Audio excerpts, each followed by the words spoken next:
thanks everyone for joining us. Essentially, I want to start off, we're talking about this technology we've been developing of targeted RNA sequencing. So I want to start off with, I guess, a bit of a background. So the problem is when you look in the cell, the human transcriptome and most transcriptomes are hugely unequal. There's a huge gap, a huge difference between the most abundant expressed gene and the lowest abundant expressed gene.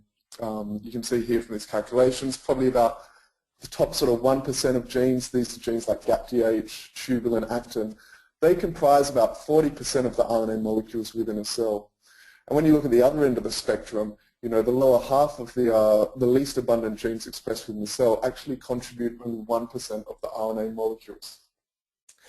Now, this actually presents an almost insurmountable problem for technologies such as RNA sequencing, because it means that within a library, you're basically sequencing the same sort of 1% of genes over and over again, while those low abundance genes which might be of interest to you essentially attract really scant sequencing coverage.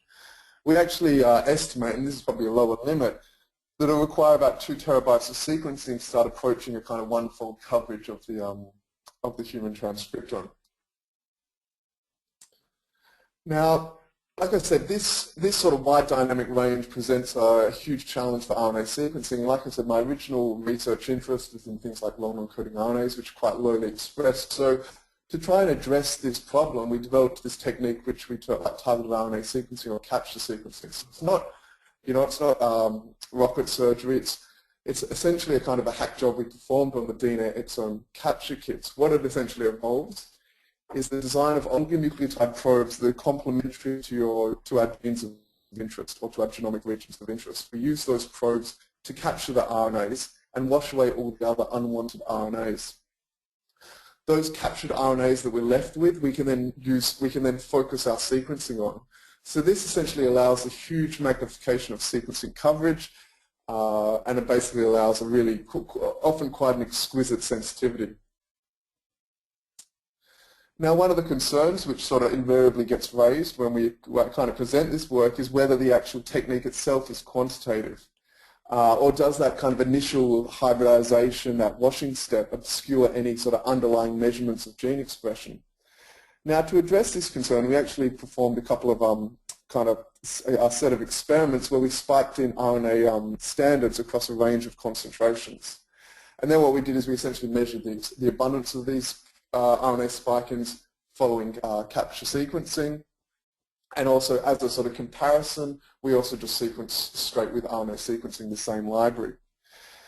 Now you can see here, this is a plot, a comparison of the measured versus the known abundance of these spike-ins, and for the capture sequencing, the first thing you'll notice, particularly here, up in the kind of the top corner, is the fact that the spike-ins actually tail off. You can see that top. And this is essentially, we think, due to the saturation of the probe. So these really high abundant spike-ins, the probes are getting saturated, so you're kind of increasingly underestimating the abundance of those spike-ins. If you look for the comparative region in the RNA sequencing, you can see it has this nice linear profile.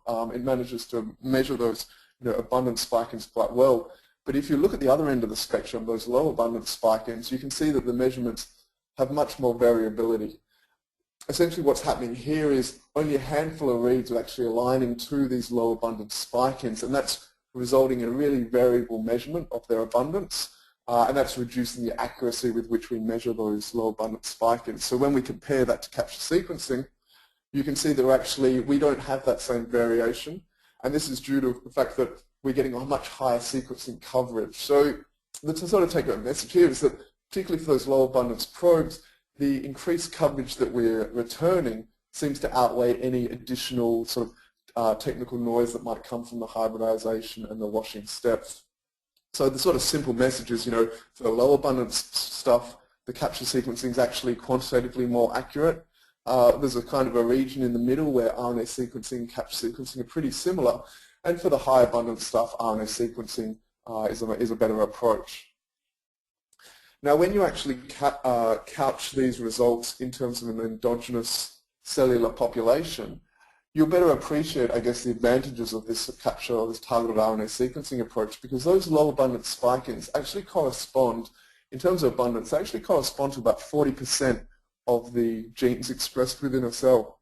You know, those middle ones where you've got RNA sequencing, capture sequencing are quite comparable. They correspond to another 50%, and it's really only that top 5% where RNA sequencing has that quantitative, has a superior quantitative accuracy. So again, this is the genes, the housekeeping genes, the metabolic, the structural genes. So as a technique, typically it sort of fits in kind of halfway between RNA sequencing and QRT-PCR in terms of gene profiling. You know, RNA-Seq gives this really nice global profile, but if you're looking for low abundance stuff, it really can't reach through to that. QRT-PCR has that sensitivity, but it is a really low throughput technique which can only profile a handful of genes at a time, a gene per reaction.